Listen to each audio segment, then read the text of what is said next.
Start कर रहे हैं हम एरे। ठीक है, एरे में हम इन 3 टाइप को हम देखेंगे, रेक्टेंगुलर एरे, पोलर एरे और पाथ एरे। एरे का मतलब क्या होता है? कोई भी ऑब्जेक्ट हम जो बनाते हैं उसको एक किसी वे में अरेंज करना। ठीक है, अरेंज करना या कॉपी करना, एक से ज़्यादा कॉपी करना किसी वे में। तो कौन कौन सा वे है? एक रेक्टेंगुलर एरे, पोलर एरे और पाथ एरे। तो एक एक करके हम तीनों एरे को कर रहे हैं। और सबसे पहले हम देख रहे हैं कि रेक्टेंगुलर एरे हम पहले कर रहे हैं। ठीक है, जैसे ये कोई ड्राइंग किया हुआ है, कुछ भी है, ठीक है, इसको हमने रो एंड कॉलम में इसको कॉपी करना है। मतलब कि ये चीज़ जो है टोटल कॉलम ऐसे 1 2 3 कॉलम और ऐसे कुछ रो बने, इस तरह से कॉपी हो। ठीक है, तो इसके लिए हम एरे करेंगे। एरे का शॉर्टकट है या कमांड, एरे का कमांड है AR। यहाँ पे हमने AR लिखा एंड एंटर किया। ठीक है, उसके बाद क्या आ रहा है? सेलेक्ट ऑब्जेक्ट, ऑब्जेक्ट हमने सेलेक्ट किया और एंटर किया। उसके बाद फिर आ रहा है एंटर एरे टाइप। हमें क्या चाहिए? रेक्टेंगुलर। तो यहाँ पे हम क्लिक भी कर सकते हैं रेक्टेंगुलर पे, या फिर यहाँ पे हम जो ब्लू कलर का है ना वो टाइप कर सकते हैं R, या पूरा टाइप कर लो, या फिर सिर्फ ब्लू कलर का जो लिखा हुआ है उसको आप टाइप करके एंटर कर दो। ये एरे हो गया, रेक्टेंगुलर एरे। इसमें आपको सेटिंग कर सकते हो। सेटिंग क्या कर सकते हो आप? जैसे कि इसमें कॉलम है, 1 कॉलम, 2 कॉलम, 3 4 कॉलम टोटल है 4 एंड रोज है 3, 1 2 3। यहाँ पे हम चेंज भी कर सकते हैं कॉलम। यहाँ पे हमने लिखा 6 मीटर, तो टोटल कॉलम हो गया 1 2 3 4 5 6। रोज हम चेंज कर सकते हैं। ठीक है, टोटल रोज है 1 2 3 4, एक ऊपर में आ गया होगा 5। ठीक है, ओके। ये बिटवीन और टोटल, बिटवीन का मतलब गैप बिटवीन 2 कोरस्पॉन्डिंग पॉइंट। यहाँ से यहाँ तक अगर जो देखें, यहाँ से यहाँ तक का जो गैप देखें तो ये आएगा। हम इस गैप को चेंज कर सकते हैं। मतलब 2 ऑब्जेक्ट के बीच में ही एक ऑब्जेक्ट की स्टार्टिंग से लेकर दूसरे ऑब्जेक्ट की स्टार्टिंग। हाँ, एक ऑब्जेक्ट के स्टार्टिंग पॉइंट से दूसरे ऑब्जेक्ट का स्टार्टिंग पॉइंट तो है ही। ठीक है, एक होता है कोरस्पॉन्डिंग पॉइंट, मतलब कि अगर इस ऑब्जेक्ट का अगर ये पॉइंट देखें और इस ऑब्जेक्ट का भी यही पॉइंट देखें, मतलब ये पॉइंट, तो इन दोनों का बीच का डिस्टेंस वही होगा, या स्टार्टिंग पॉइंट का बीच का डिस्टेंस वही होगा, या कोई भी पॉइंट है कोरस्पॉन्डिंग पॉइंट, वो डिस्टेंस वही होता है। ठीक है, यहाँ पे हम चेंज भी कर सकते हैं गैप।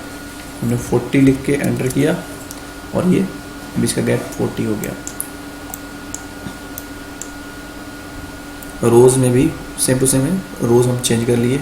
और यहाँ पे बिटवीन जो है यहाँ पे हमने 40 लिखा, एंटर किया और ये रोज के बीच का गैप, 1 रोज 2 रोज, इन दोनों के बीच का गैप यहाँ से यहाँ हम देख सकते हैं। मेजर भी कर सकते हैं। ठीक है, मेजर करके हम देख लेंगे तो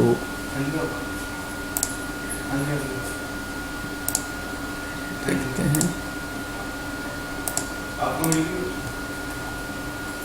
ठीक है, ये तो इस तरह से हम करते हैं रेक्टेंगुलर एरे।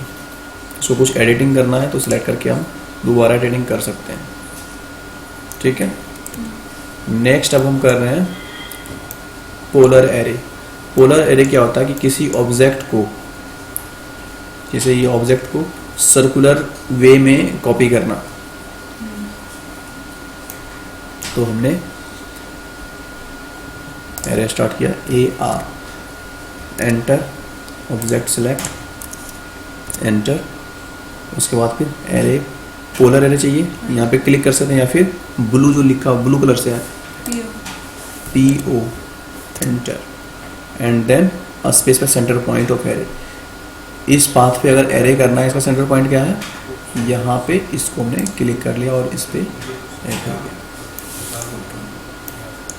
तो पहले सर्कल बनाना पड़ेगा एक। सर्कल बनाने की ज़रूरत नहीं है, विदाउट सर्कल के भी हम कर सकते हैं, लेकिन सर्कल अगर जो रहता है ड्रॉ किया हुआ तो इजीली हमें पता लग जाता है कि इसका सेंटर पॉइंट कहाँ पे होगा। बिना सेंटर पॉइंट के भी हम एरे कर सकते हैं। कुछ भी बना हुआ है, जैसे कि ये चीज़ बना हुआ है, ठीक है, ये चीज़ ड्रॉ किया हुआ। अब इस चीज़ को हमें एरे करना है। Suppose AR, enter, select object, enter, polar, and polar करने के बाद सेंटर पॉइंट हमने यहाँ पे क्लिक कर दिया, यहाँ पे क्लिक कर दिया। अब इस पॉइंट के अबाउट ये एरे हो गया। क्या सर्कल हमें लगाने की जरूरत पड़ी? तो विदाउट सर्कल के भी हम कर सकते हैं। जैसे मिरर में लाइन लगाने की जरूरत नहीं पड़ती है, उसी तरह से इसमें भी लाइन लगाने की जरूरत नहीं पड़ती, लेकिन हम ड्रॉ कर लेते हैं, हमें हेल्प मिल जाता है कि हाँ इजीली हम ड्रॉ कर सकते हैं। इस तरह से हम ड्रॉ कर सकते हैं। इस पे हमें ड्रॉ करना है, इसका ये सेंटर पॉइंट होगा, उस सेंटर पॉइंट के अबाउट कॉपी करना है, एरे करना है, ठीक है। तो ये हम सिर्फ हेल्प के लिए ड्रॉ करते हैं, ठीक है। और इसका रेडियस भी डिसाइड होता है कि कितना रेडियस पे रखना है एरे। सेंटर अगर ये हमको इसको सेलेक्ट कर लिए, सेंटर पॉइंट जैसे हम क्लिक करते हैं अच्छा, तो उतना ही ठीक है। तो वही उसका रेडियस पॉइंट हो गया। एंड क्लोज, ठीक है। इसमें भी हम यहाँ पे चेंज कर सकते हैं आइटम, तो जिस चीज से वो बिलोंग करती है उस चीज की प्रॉपर्टी, ठीक है। इसी तरह से एक है पाथ एरे। जैसे एक कोई पाथ हम बनाए हुए हैं, ये पाथ कंटिन्यूअस होना चाहिए, ये नहीं कि अलग अलग, ये अलग हो, ये अलग हो, ये अलग हो, नहीं, कंटिन्यूअस होना चाहिए पाथ एरे के लिए। पॉलीलाइन, हाँ। और एक कुछ भी हम सर्कल ड्रॉ कर लिया, अभी सर्कल को इस पाथ के अबाउट कॉपी करना है, एरे करना है, ठीक है। तो इसके लिए हम एरे करेंगे AR, तो जो एंटर, सेलेक्ट ऑब्जेक्ट, एंटर। उसके बाद फिर पाथ एरे के लिए हम क्या टाइप करेंगे, PA, enter, and then select path कर। यहाँ पे हमने सिलेक्ट कहाँ पे कर लिया, इधर सेलेक्ट कर लिया, इसलिए ऐसा कुछ आ रहा है।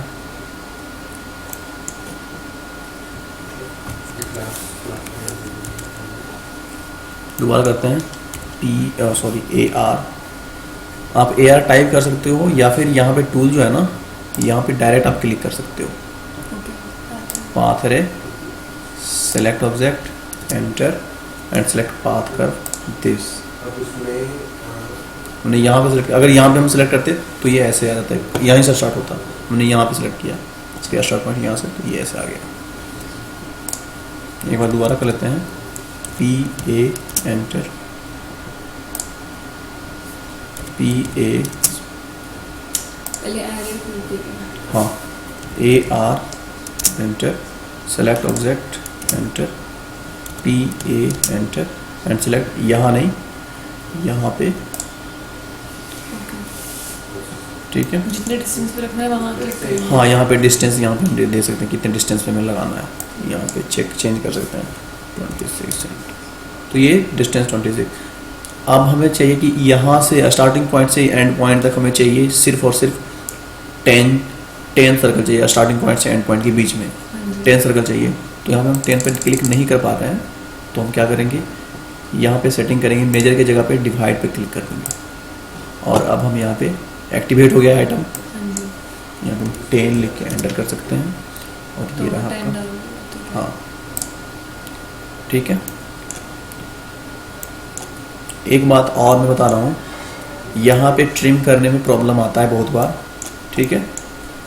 प्रॉब्लम क्या आता है कि जैसे हमें ये सर्कल है, सर्कल का ये पार्ट में ट्रिम करना है, ट्रिम हो सकता है, TR, double enter, and select, लेकिन ट्रिम होता नहीं है। क्यों नहीं होता है? क्योंकि ये अकेला एक ज्योमेट्री नहीं है, ये किसी प्रॉपर्टीज में है, अच्छा, इसको एरे में है explore ये, करने का। हाँ एरे में है। तो एरे से बाहर करना है इसको, तो एक्सप्लोड हम कर सकते हैं, X, enter, select object, enter, explode हो गया। अब ये अलग अलग हो गया, आप ट्रिम कर सकते हैं, ठीक है। एक बात और बता दे रहे हैं हम कि हमें एक्सप्लोर करने की ज़रूरत भी नहीं पड़ेगी अगर हम एक काम करें स्टार्टिंग में ही। सपोज हम पोलर एरे का ही एग्जांपल दे रहे हैं, ठीक है, पोलर एरे का ही एग्जांपल ले रहे हैं।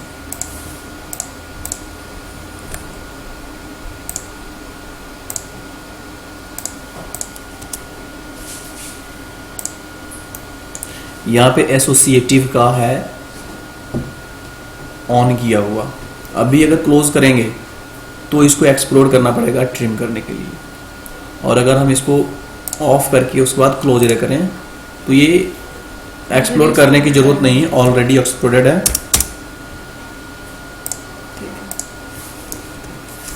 एसोसिएटिव में अगर रहता है और नहीं रहता तो क्या फायदा, तो ये भी आप देख लो। अगर हम एसोसिएटिव कर रहे हैं अगर हम एसोसिएटिव कर रहे हैं और क्लोज कर दें यहीं पे, ठीक है, तो दोबारा हम सेलेक्ट करेंगे तो एरे का प्रॉपर्टीज अपने आप ओपन हो जाता है हमेशा। लेकिन यदि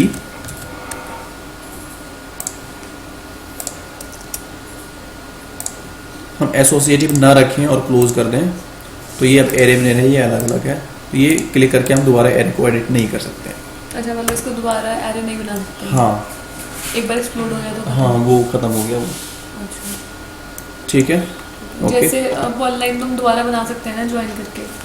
हाँ, पॉलीलाइन तो तो बना वैसे इसमें सकते नहीं नहीं, होता। इसमें नहीं कर सकते। अच्छा